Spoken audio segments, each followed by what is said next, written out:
그곳에 지천으로 흔한 것은 산과 강, 그리고 바람과 구름입니다. 그래서 그곳 사람들은 오래도록 자연과 맨살을 부대끼며 살아왔죠.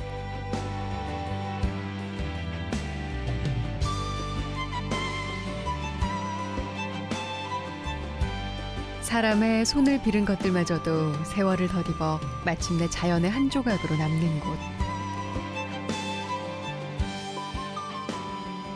계절의 시간을 거스르지 않고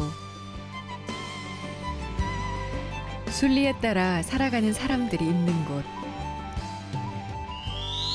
경기도 가평입니다.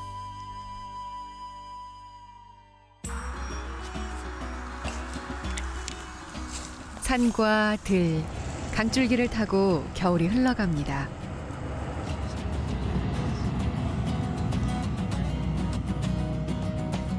새싹이 돋아나려면 아직 더 오래 기다려야 하지만 겨우내 꽁꽁 얼었던 계곡 사이로 봄이 찾아옵니다.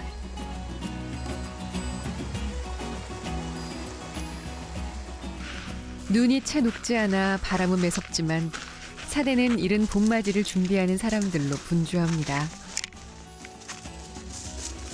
이맘때면 정목마을 사람들은 고로쇠물을 채취하기 위해 산을 오릅니다. 바위 서렁 아니면 이렇게 높은 고지 그런 데서만 이 자생을 하기 때문에 우리가 이 작업할 때 상당히 참 힘들어요. 눈도 막 빠지고 미끄럽고. 야, 크다 고르자고. 고로쇠물을 채취하려면 해발 1100m 이상 고지까지 산을 올라야 합니다. 수령 20년이 넘는 나무에서만 나온다는 고로쇠수액.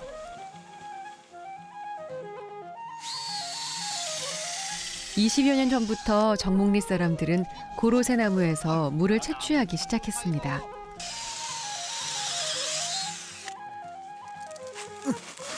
고로쇠는요, 이게 단풍나무가예요. 잎하고도 단풍나무하고 똑같고 2년 정도 채취를 하고 한 1년은 쉬셔요. 그래야 또 자기가 이 몸을 든든하게 만들려고. 고로쇠 나무는 까다로워 아무 때나 귀한 물을 내놓지 않습니다. 흐린 날이나 바람이 심한 날이면 일찌감치 포기하는 게 상책이라고 합니다. 좋은 날을 기다리는 것. 사람이 자연의 이치에 맞출 수밖에 없습니다. 물맛 좋죠? 아유, 물맛 좋아. 엄청 좋은데 물맛. 고리수죠. 그래 뼈골자 해가지고 뼈에 이득이 된다 해가지고 고리수 그래서 옛날에 이렇게 많이 잡수는 돈은 많이 잡수는 게 좋다고. 고로쇠물은 일반 천연수보다 칼슘과 마그네슘을 수십 배 함유하고 있어 오래전부터 그 맛과 효능을 인정받아 왔는데요.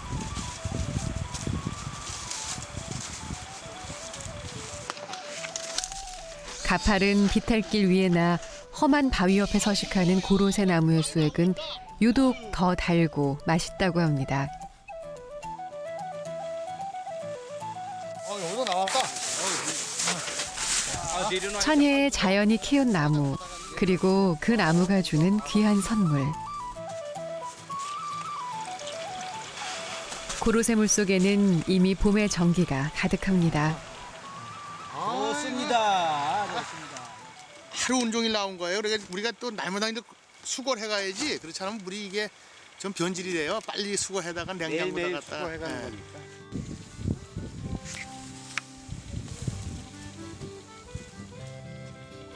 정목리 사람들에게 고로쇠 수액은 별식이 아닙니다. 산과 들에서 나는 나무를 캐 밥상 위에 올리듯 봄이 되면 고로쇠 물로 모든 요리를 합니다. 얼추 다 익었을 텐데 이제. 산에서 고된 일을 마친 사람들을 위해 준비한 백숙. 아침낮을 받아온 고로쇠 물을 넣고 푹 삶아낸 백숙 앞에 온 동네 사람들이 다 모여 앉았습니다.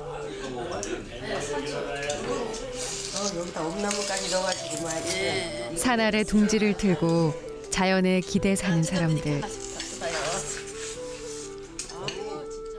자연이 주는 선물로 하루하루를 살아가며 딱 그만큼에 만족할 줄 아는 이들은 부족하거나 모자란 법이 없습니다. 가지고 물통대로 가고 사람은 사람대로 굴러가고 참. 아, 그 시절에 참. 맨 처음에 할 때는 고생 많이 했어요.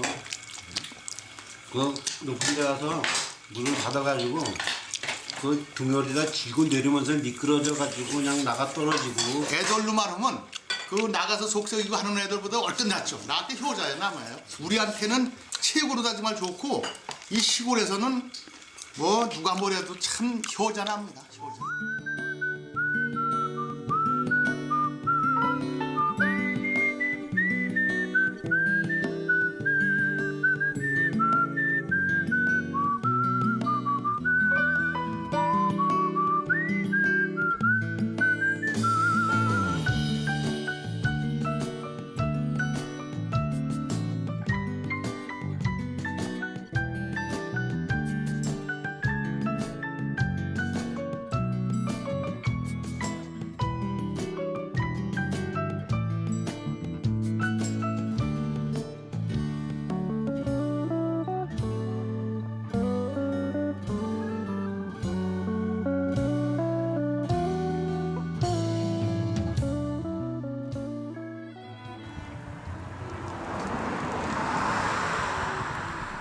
가평의 본 이름은 아름다운 땅이란 뜻입니다.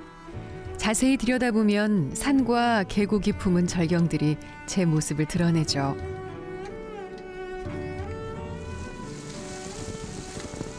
정목마을 사람들이 입을 모아 자랑하는 곳, 정목용소입니다.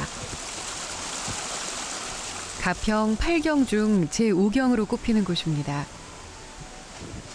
사계절 내내 맑은 물이 흐르는 용소는 비록 그 규모가 크진 않지만 수심이 깊어 마치 보석 같은 짙푸른 녹색을 품고 있습니다.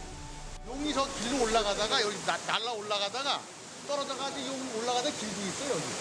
여기 떨어졌다고 해가지고 용소이라고 나와 있거든요. 참 좋죠. 여름에 아주 시원하고 차가지고. 가평 8경에는 사람의 손으로 빚은 자연도 한데 어우러져 있습니다. 가평 제1의 경치는 청평호반. 마치 백두산 천지처럼 멋진 호명호수도 사람의 손으로 빚은 절경입니다. 굽이굽이 물이 흐르는 9계곡은 가평 3경. 경기도에서도 두 번째로 높은 명지산도 단풍으로 그 이름을 올렸습니다. 가평 제5경은 천연기념물 열목어의 서식지. 옛 나라님의 피서지 운악산도 가평에 손꼽히는 풍경이죠. 사람의 손으로 심은 잣나무도 이젠 가평의 자랑이 됐습니다. 유명산의 물 맑은 계곡까지 가평의 8경이 됐습니다.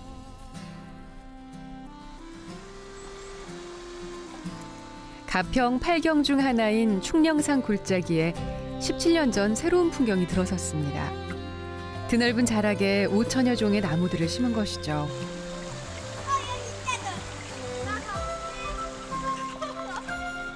넓은 땅에 소박한 나무들로 숲을 꾸미고 정원을 꾸민 이곳은 입소문을 타고 삽시간에 가평의 관광 명소로 그 이름을 올렸습니다. 오랜만에 오니까 좋다. 나 밤 되면 더 보기 좋겠다. 밤 되면 더 예쁘겠지? 겨울밤 황량했던 수목원은 새로운 모습으로 단장을 합니다. 봄, 여름 내 그득했던 꽃잎도 나뭇잎도 혹한의 입을 다 떨군 요즘 사람의 손을 빌어 새로운 꽃과 나무가 피었습니다.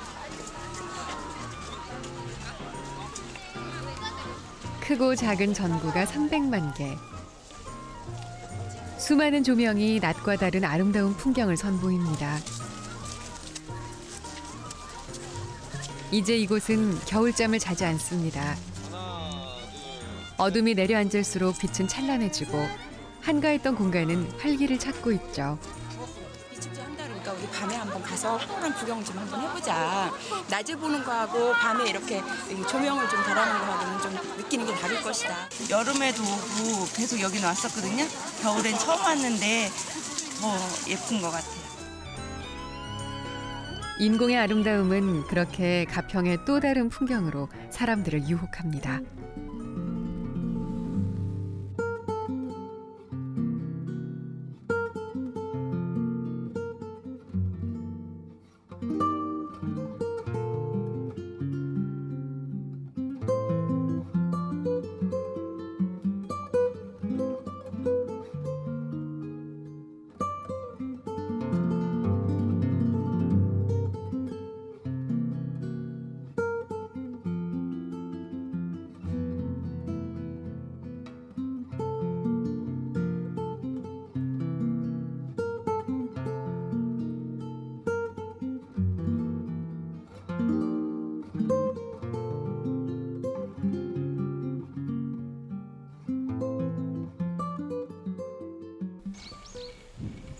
장씨 집안에서 종이를 만든 곳이라 하여 붙여진 이름 장지방.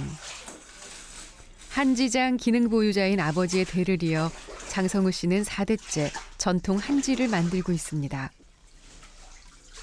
가업을 잇기 위해 한지를 뜨기 시작한 지도 20년이 훌쩍 넘었습니다. 이제는 손의 감각만으로 종이의 두께며 질감을 정확하게 파악할 수 있다는데요. 두께를 감각적으로 익혀야 돼요. 그러니까 이거는 많이 숙달해야 되는 겁니다. 그래서 두께를 어떻게 아느냐 그러는데 거품살에 이렇게 보이잖아요, 그렇죠? 네. 이 두께를 이제 알 수가 있는 거예요, 이 거품살로. 근데 지금 4번 했기 때문에 얇아요.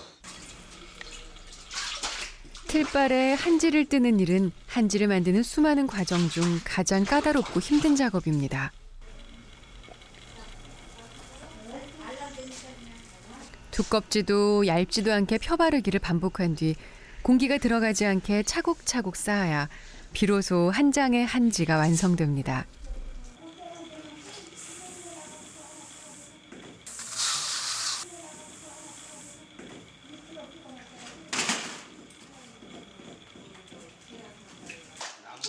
백이라 그러면 정작 종이로 나오는 거는 10몇 프로밖에 안 돼요. 나머지 90몇 프로가 이제 없어지는 건데 없어지는 거는 이제 10몇 프로를 얻기 위해서 없어지는 거지 않습니까? 그러니까 이제 조금 귀하게 이제 사용해야 되는 거죠. 그 옛날 우리네 선조들이 그랬던 것처럼 당나무의 껍질을 벗겨 삶고 또 삶아내 천년의 시간을 견디는 종이를 만들고 있습니다.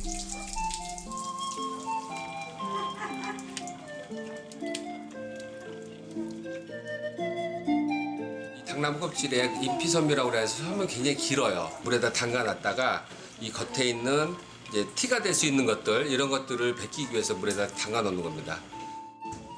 한지 한 장을 떠내기까지 수많은 과정을 거쳐야 합니다. 껍질 잘 벗겨져요? 네, 잘 벗겨요. 네. 잘 삶아가지고. 예, 잘 쪄졌어요. 삶아낸 당나무 껍질을 일일이 벗겨내는 작업은 오롯이 사람의 손길로만 가능한 것이죠.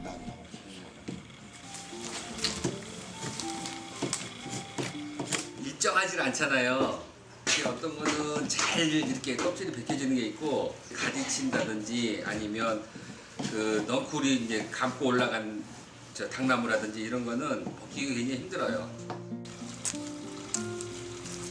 천년의 세월을 견딘다는 한지. 그러나 그것이 되기까지 고통의 시간을 감내해야 합니다. 산이 많잖아요. 여기에 이제 떨어지지 않는다고 요게. 그래서 이제 이 땅나무로 쓰는 거지. 깎고 삶고 말리는 과정을 반복하고 나면 당나무 껍질은 자신을 완전히 버리게 됩니다. 자신을 완전히 버린 후에야 비로소 천년의 세월을 가진 한지로 다시 태어날 수 있습니다. 이렇게 만들어진 한 장의 한지 속에는 자연의 시간과 사람의 시간이 함께 녹아있는 셈이죠. 옛날에는 종이 말리는 걸 이제 지방이라고 해서 온돌 방에다가 종이 말리는 거를 해가지고 불을 떼가지고 거기다가 말렸었어요. 아버지가 걸어온 고행의 길을 기꺼이 따라가는 아들은 한지로 새로운 도전을 하려 합니다. 희고 매끈한 한지뿐 아니라 우둘투툴하면서 두껍게 뜬 한지까지 두께와 색상, 문양을 넣어 다양한 한지를 만들 생각이죠. 그의 손끝에서 전통과 현대가 한데 어우러지고 있습니다. 의미가 좀 크죠. 그리고 또 아버지가 하셨고 제가 하고 또 이제 다음 세대가 또 해야 되는 이제 그런 종이들이죠. 그러니까 저한테는 동역자라고 생각하시면 됩니다. 동반자.